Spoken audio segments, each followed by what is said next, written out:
오늘 말씀은 고린도전서 15장 12절부터 20절까지입니다. 그 중에서 12절과 20절을 읽겠습니다. 그리스도께서 죽은 자 가운데서 다시 살아나셨다 전파되었거늘 너희 중에서 어떤 사람들은 어찌하여 죽은 자 가운데서 부활이 없다 하느냐. 그러나 이제 그리스도께서 죽은 자 가운데서 다시 살아나사 잠자는 자들의 첫 열매가 되셨도다. 아멘. 할렐루야. 오늘은 부활주일입니다. 예수님이 십자가에서 죽으셨다가 3일 만에 다시 살아나신 것을 기억하며 기념하는 날입니다. 거의 모든 교회에서는 오늘 부활에 관한 설교를 할 것이고 또 계란을 나누어 줄 것입니다. 안 믿는 사람들에게도 계란을 주면서 예수님의 부활 소식을 알리려고 하죠. 세상이 떠들썩하게 부활에 관한 행사를 하면서 과연 예수님의 부활을 믿는 사람들은 얼마나 될까를 생각해 봅니다. 교회 밖의 사람은 물론 안 믿겠죠. 죽은 사람이 어떻게 다시 살아나? 그런 게 어딨어? 거짓말. 아마 계란은 받지만 속으로 이런 생각을 할 것입니다. 교회 안에 있는 사람들, 이 사람들은 어떨까요? 부활에 관한 이야기를 듣고 부활절 감사헌금도 하고 계란도 함께 나누지만 정말로 예수님의 부활 사건이 실제였다고 믿느냐? 이것은 또 다른 문제입니다. 오늘 말씀에도 예수님의 부활 사건을 믿지 못하는 사람들이 있었다고 기록하고 있습니다. 고린도전서 15장 12절 그리스도께서 죽은 자 가운데에서 다시 살아나셨다 전파되었거늘 너희 중에서 어떤 사람들은 어찌하여 죽은 자 가운데에서 부활이 없다 하느냐. 아멘. 이 내용은 안 믿는 사람에게 쓴 것이 아니라 교회에게 쓴 내용입니다. 너희 중에서 교회에 다니는 사람들 중에서 죽은 자가 부활하는 게 어디 있냐라고 말하는 사람들이 있었다라는 거죠. 여러분, 만약에 죽은 사람이 다시 살아나는 일이 없다면 우리는 지금 일요일에 이 교회에 나와서 앉아 있을 이유가 없습니다. 집에서 편히 쉬든지 어디 좋은 데 여행 가서 즐기는 것이 더 낫습니다. 고린도전서 15장 3절과 4절의 말씀을 공동 번역으로 읽어보겠습니다. 나는 내가 전에 받은 가장 중요한 것을 여러분에게 전해드렸습니다. 그것은 그리스도께서 성서에 기록된 대로 우리의 죄 때문에 죽으셨다는 것과 무덤에 묻히셨다는 것과 성서에 기록된 대로 사흘 만에 다시 살아나셨다는 것과 그 후 여러 사람에게 나타나셨다는 사실입니다. 아멘. 사도 바울은 고린도 교회 성도들에게 말하고 있습니다. 여러분, 내가 전해받은 것이 가장 중요한 것인데 그것을 여러분에게 전해드렸습니다. 그건 뭐냐 하면 예수님이 성경에 기록된 대로 우리의 죄 때문에 죽으셔서 무덤에 묻히셨고 또 성경에 기록된 대로 3일 만에 다시 살아나셨다는 거예요. 그리고 다시 살아나셔서 여러 사람들에게 나타나셨다는 사실입니다. 여러분, 사도 바울은 얼마나 많은 고생을 했는지 모릅니다. 왜 고생을 했느냐? 복음을 전한다는 이유로 고생을 많이 했습니다. 또 복음을 전하려고 많은 고생을 했습니다. 그런데 그 전한 복음의 내용이 무엇이냐? 예수님의 죽으심과 부활이죠. 그런데 부활이 없다고 말을 한다면 정말 사람이 다시 살아나는 일이 없다면 어떻게 되겠습니까? 고린도전서 15장 17절의 말씀에 보면 그리스도께서 다시 살아나신 일이 없으면 너희의 믿음도 헛되고 너희가 여전히 죄 가운데 있을 것이요. 아멘. 우리가 믿는 것, 교회 다니는 사람들이 믿는 것이 예수님의 죽으심과 부활입니다. 그런데 부활이 없다면 우리가 믿는 것이 다 헛된 거예요. 믿는 사람들의 모든 믿음과 행위는 다 헛된 일입니다. 예배도 헛되고 기도도 헛되고 헌금도 헛되고 교회 안에서의 봉사도 헛되고 전도도 헛되고 모든 일이 다 헛된 거예요. 시간 낭비이고 돈 낭비, 에너지 낭비입니다. 그리고 또 한 가지, 우리는 여전히 죄 가운데 있다라는 말씀이에요. 왜요? 예수님의 죽으심은 우리의 죄값을 대신 갚아주심을 의미하고, 또 예수님이 다시 살아나심은 우리를 하나님 안에서 의롭게 살게 하신 것이기 때문이에요. 예수님이 만약에 십자가에서 죽기만 하고 부활 안 하셨으면, 부활 못 하셨으면 우리가 믿는 것이 다 헛된 일입니다. 고린도전서 15장 19절의 말씀, 만일 그리스도 안에서 우리가 바라는 것이 다만 이 세상의 삶뿐이면 모든 사람 가운데 우리가 더욱 불쌍한 자이리라. 아멘. 만일 이 세상에 살 동안만 잘 살려고 한다면 교회 안의 사람들은 정말 불쌍한 사람들이에요. 부활을 믿지 않고 이 땅에서의 삶에 대해서만 생각한다면 저와 여러분은 가장 불쌍한 사람들이 되는 것입니다. 사도 바울은 복음을 전하려고 죽을 고비를 여러 번 넘겼습니다. 매를 맞기도 하고 감옥에 갇히기도 하고 협박당하고 배고프고 춥고 헐벗고 이렇게 고생하면서 전한 것이 예수님의 죽으심과 부활이에요. 만약에 죽은 자가 다시 살아난 일이 없다면 사울의 이 모든 고난은 아무 쓸데가 없는 것입니다. 누구보다도 불쌍한 사람이 사도 바울이고, 또한 순교를 당한 많은 사람들이 불쌍한 사람들입니다. 우리가 복음을 전하는 것을 사명으로 알고 예수님을 전하려고 애를 쓰죠. 만약 죽은 자의 부활이 없다면 우리는 거짓말을 하고 있는 거예요. 사람들에게 거짓말을 전하는 거예요. 여러분도 거짓말에 속아 이곳에 앉아 있는 것이 되겠죠. 그러나 여러분, 예수님이 다시 살아나지 않았다면 왜 그토록 예수님의 부활에 대해서 말을 못하게 했을까요? 예수님이 부활한 후에 그 당시의 사람들은 부활에 대해서 다 알고 있었습니다. 그 당시에는 너무나도 명백한 사실로 알고 있었기 때문에 부활을 믿고 안 믿고의 문제가 아니라 다만 예수님의 부활 사건을 숨기려고 했던 거예요. 예수님의 부활에 대해서 말 못하게 했습니다. 사도 바울이나 베드로가 감옥에 갇힌 이유가 무엇입니까? 예수님의 부활을 말하지 못하게 하려고. 사도들을 죽인 이유가 무엇입니까? 부활에 대해서 더 이상 사람들에게 퍼지지 않게 하려고 했던 거예요. 그런데도 불구하고 사도들은 이 복음을 전하기 위해서 어떠한 어려움도 다 이겨냅니다. 오히려 기뻐하고 감옥에서도 평안하게 잠을 자고 감옥에서도 찬송을 했습니다. 만약에 예수님의 부활이 거짓이라면 어떻게 이런 일이 있을 수 있습니까? 이들은 예수님의 죽으심을 눈으로 보았고 또 예수님이 다시 살아나심을 눈으로 목격했습니다. 이 사실을 부인할 수 없고 부활을 전하라는 예수님의 부탁을 받고 말하고 또 말하는 거예요. 그래서 오늘날 우리들에게까지 전해졌습니다.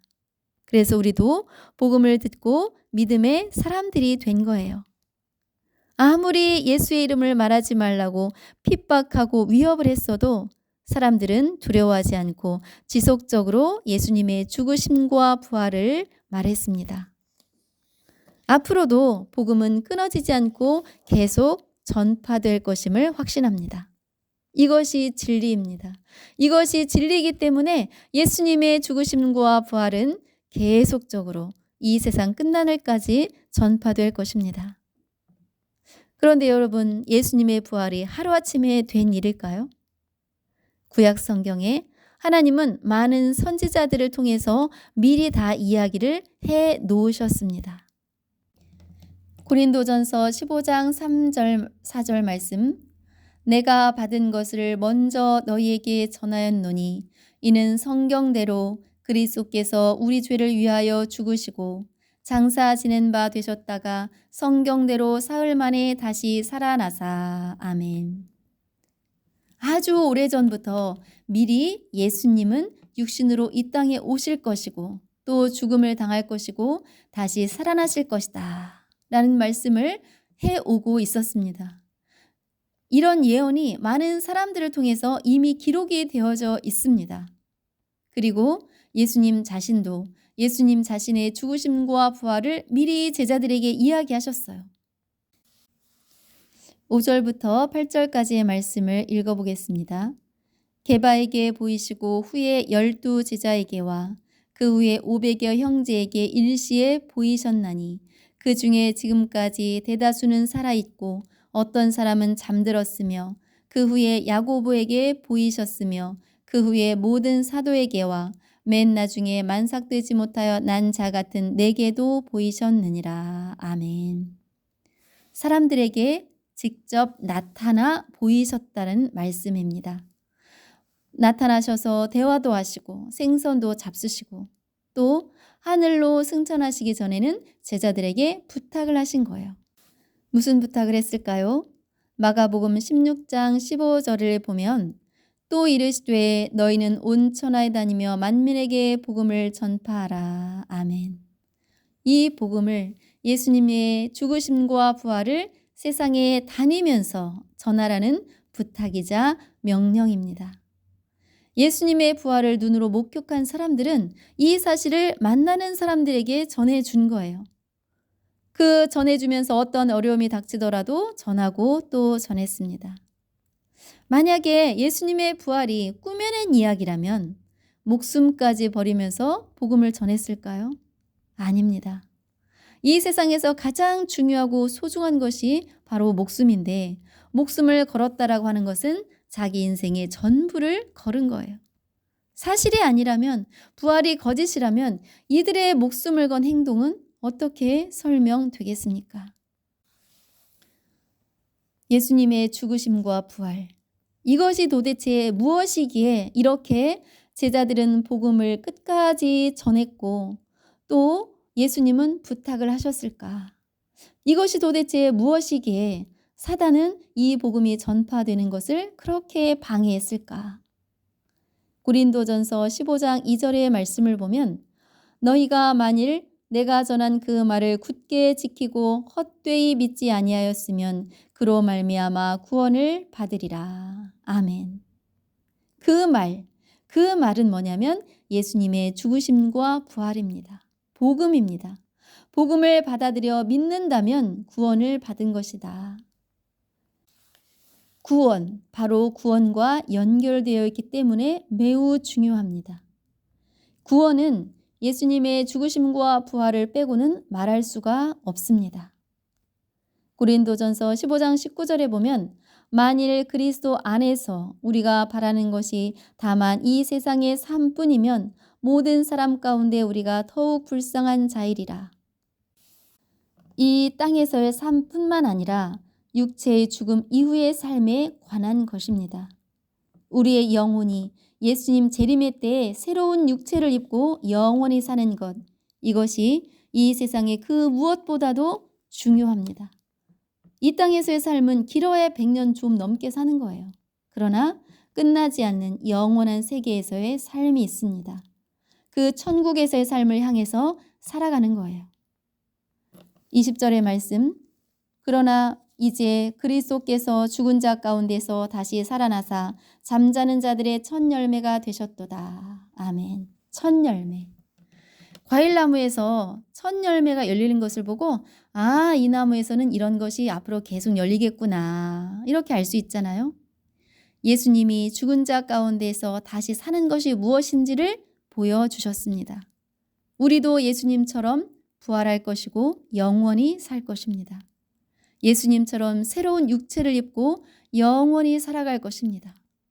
그곳은 어떤 곳입니까?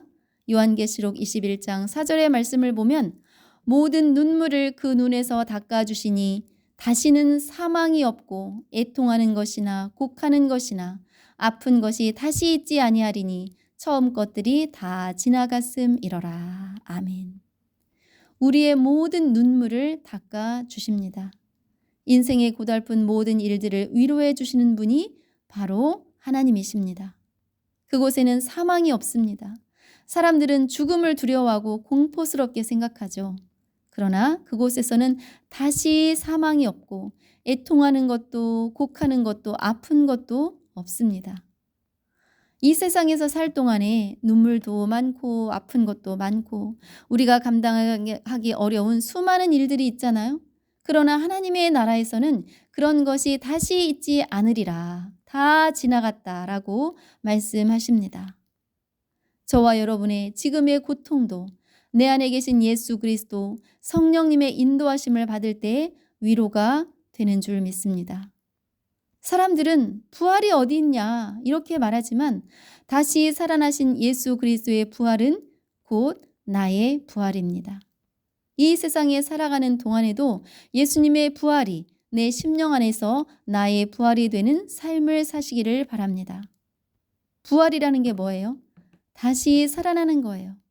나에게 부활의 메시지가 임해서 지금 믿고 구원받아서 새로운 삶을 살고 있습니다. 나는 사망에서 생명으로 다시 살아났어요. 사단은 나를 사망에 가두어 두려고 하죠. 그러나 나는 생명으로 다시 살아났습니다. 그래서 기쁘고 감사하고 간혹 낭망되는 일이 있을지라도 다시 일어나는 거예요. 승리하신 예수님을 의지해서 다시 일어납니다. 부활의 삶을 살아가는 사람들은 다시 일어나는 삶을 살아가는 거예요. 부활. 이 부활이라는 것은 무엇이 전제되어야 하느냐 하면은 죽음이 전제되어야 하죠. 부활과 죽음은 한 세트예요. 부활의 삶을 산다라고 하는 것은 죽음이 먼저 있어야 합니다. 이 땅에서 부활의 삶을 사는 것은 내 육체가 죽는 것이 아니라 내 뜻이 죽는 거예요. 내 생각이 죽는 것입니다. 내 뜻이 하나님 뜻 앞에서 죽을 때 우리는 이 땅에서 부활의 삶을 살아갈 수 있습니다. 그러나 우리는 내 생각이 옳다라는 것을 꺾기 싫어하죠. 내 뜻을 무너뜨리기 어려워합니다. 이것이 우리의 연약한 모습이에요. 하나님의 뜻대로 산다는 것이 너무 어렵기만 하고 도대체 넘지 못할 산이라고 생각이 되어집니다. 나 자신을 바라보면 그래요. 나 자신을 바라보면 하나님의 뜻을 따라 사는 것이 불가능한 거예요.